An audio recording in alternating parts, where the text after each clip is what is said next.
मित्रांनो, छत्रपती संभाजीनगर मधील जो वाळूज परिसर आहे, त्या वाळूज परिसरातील खावड्या डोंगरवरील कालची घटना संबंध महाराष्ट्राने पाहिली आहे.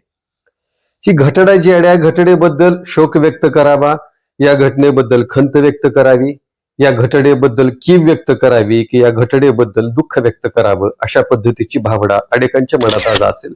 एक तरुण मोबाईलच्या हट्टामुळे त्या डोंगराच्या कडावर जातो आणि तिथून तो स्वतःला संपवतो आणि त्याच्या पाठोपाठ वडील आणि आईही यांच्या आयुष्याचा पूर्णविराम होतो. लक्षात घ्या की या सगळ्या घटनेचे अनेक कोणते पदर आहेत का, किंवा त्या संदर्भातले आणखी काही पैलू आहेत का, याबद्दल बऱ्याच गोष्टी तपासामध्ये समोर येतील किंवा त्याच्या नातेवाईकांच्याकडून पोलीस तपासामध्ये त्या सगळ्या समोर येतील. मात्र ही जी घटना आहे ना, ही घटना मनाला विषण्ण करणारी आहे. ही घटना फक्त मनाला विषण्ण करणारी नाही, तर घराघरातलं वातावरण याबद्दल सुद्धा विचार करायला लावणारी आहे. खरं तर या सगळ्यांच्या मध्ये जी पोरं, जी तरुण वर्ग या सगळ्या वाटांवरनं चालतायत सध्याच्या, तर त्या सध्याच्या वाट्या या खरं निसरड्या आहेत. बऱ्याच वाट्या या मोहाच्या आहेत. आणि आपण आता फक्त समाज माध्यमांना दोषी ठरवणं बरं नाही, किंवा आपण समाज माध्यमांना किंवा या सगळ्या गोष्टींमुळे या तरुणांवर काहीतरी परिणाम होतोय, या एवढ्या का गोष्टींवर आपण निष्कर्ष काढून पण उपयोगाचं नाही आणि ते बरोबर पण ठरणार नाही. फक्त मला या सगळ्या गोष्टींबद्दल विचार करताना असं वाटतं की माणसाचा एक आयुष्याचा टप्पा असा असतो की तुम्ही जर एखाद्या हॉस्पिटलमध्ये चक्कर टाकली आणि अतिदक्षता विभागामध्ये गेला, तर त्या अतिदक्षता विभागामध्ये व्हेंटिलेटरवर असणारे रुग्ण जर पाहिले, तर त्या रुग्णांना एका एका श्वासाचे पैसे मोजावे लागतात. जिवंत राहण्यासाठीची धडपड असते. या सगळ्या घटना ज्यावेळेला आपण पाहतो ना, की मी पोरांना तर आवर्जून सांगेल की काही बरीच घटना, ही कालची घटना एक नाही, याच्या अगोदर पण अनेक घटना घडल्या आहेत. मात्र मला सगळ्याला एकच विनंती अशा पद्धतीने करायची आहे की हे बघा, तुमचं आयुष्य फक्त तुमचं नसतं, तुमच्या आयुष्याबरोबर तुमच्या आई वडिलांची स्वप्न सुद्धा त्याला जोडलेली असतात, तुमच्या आई वडिलांचं आयुष्य सुद्धा त्याला जोडलेलं असतं. हट्ट करणं चुकीचं आहे असं नाही, हट्ट आई वडिलांच्याकडेच केला पाहिजे, आई वडिलांच्याकडेच तो हट्ट आपण धरला पाहिजे. मग त्या हट्टाला मर्यादा असली पाहिजे. पूर्वी अनेक वेळेला माझ्या बालपणामध्ये मीही माझ्या वडिलांच्याकडे हट्ट केले असेल, तुम्ही पण तुमच्या आई वडिलांच्याकडे हट्ट केले असतील. मात्र त्या हट्ट करताना त्या हट्टाला मर्यादा होत्या. म्हणजे मला जर त्यावेळेला आपण माझ्या पिढीमधला एखादा तरी मुलगा, एखादा तरी व्यक्ती असं म्हणाला की त्यावेळेला की मला MRFचीच बॅट पाहिजे, मात्र ज्या वेळेला मैदानावर क्रिकेट खेळायला जायचो त्यावेळेला एखाद्या चांगल्या निपुण अशा सुताराकडून आपण ती बॅट बनवून आणायचो, एका लाकडाचं फळकंड घेऊन जायचं आणि त्या फळकंडाची बॅट करायची आणि ती बॅट घेऊन मैदानावर उतरायचं आणि मैदानावर उतरल्यानंतर गावस्कराचा भाव असायचा. म्हणजे ही जी भावना आहे ना, ही भावना त्या काळामध्ये होती, या काळामध्ये ती नाही का? तर या काळामध्ये सुद्धा ती आहे. फक्त या काळामध्ये एक गोष्ट झाली आहे की खऱ्या अर्थाने म्हणजे मी तुम्हाला सांगेल की आई वडील मुलगा कुटुंब यामधला जो संवादाची विण आहे ना, ती विण जी घट्ट असायला हवी आहे की नाही, ती विण थोडीशी सैल होताना दिसते. वपू काळेंचं उदाहरण आहे, ते खूप सुंदर उदाहरण आहे. वपू काळेंनी त्यांच्या एका प्रसंगामध्ये असं लिहिलं होतं की कथा होती किंवा त्यांचा तो अनुभव होता. वपू म्हणाले की मी नवीन गाडी घेतली, नवीन गाडी घेतल्यानंतर ज्या वेळेला नवीन गाडी घेतल्यानंतर मुलं म्हणाली की आता आम्ही चक्कर मारून येतो, आणि नवीन स्कूटर घेऊन ती मुलं चक्कर मारायला गेली. चक्कर मारायला गेल्यानंतर दुर्दैवाने ती गाडी पडली. त्या गाडीचा जो काही पुढचा भाग आहे तो चपटा झाला, तो फुटला, आणि मग मुलांना ताण आला की आता वडिलांना हे कसं सांगायचं.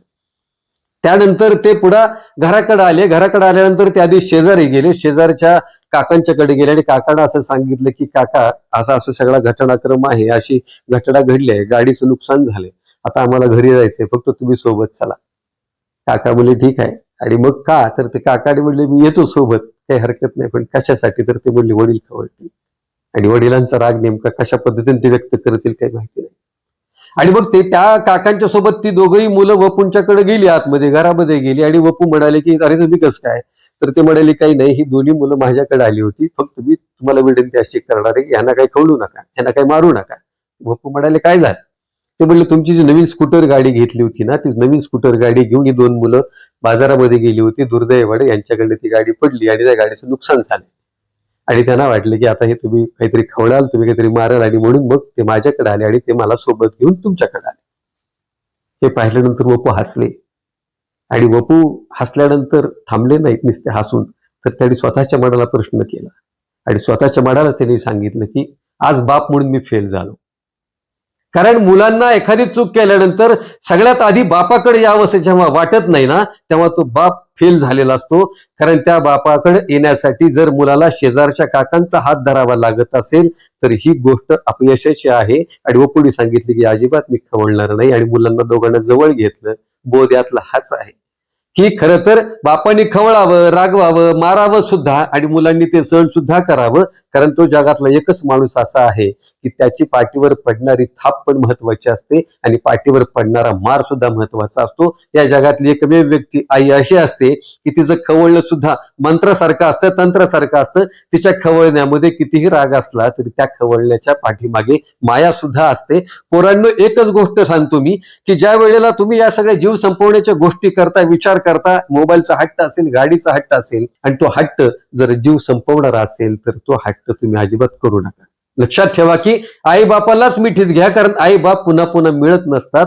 आई बापांना मिठीत घ्यायला शिका.